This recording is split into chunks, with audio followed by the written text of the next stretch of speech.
Hi, in this tutorial I'm going to show you how to use graphic EQ in Audacity. So if you would like to use this function, first you need to select your audio that you want to edit. So maybe now I will play this audio to show you what is it. So I click play button. 1, 2, 3, 4, 5, 6, 7. Okay, and now we can go to effect, we can go to EQ and filters, and here we can select graphic EQ. This tool will let you to boost or attenuate sounds in a given frequency range. So for example, we will boost something here. I recommend you first to test some effects to check how it works. It may be really great function and it may really increase quality of your audio. So I recommend you to use this effect in your projects.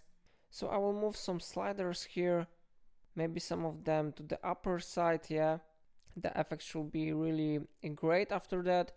I will make it really fast now, so let's do it now.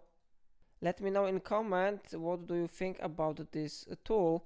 Okay, so how you see, it has been successfully finished here.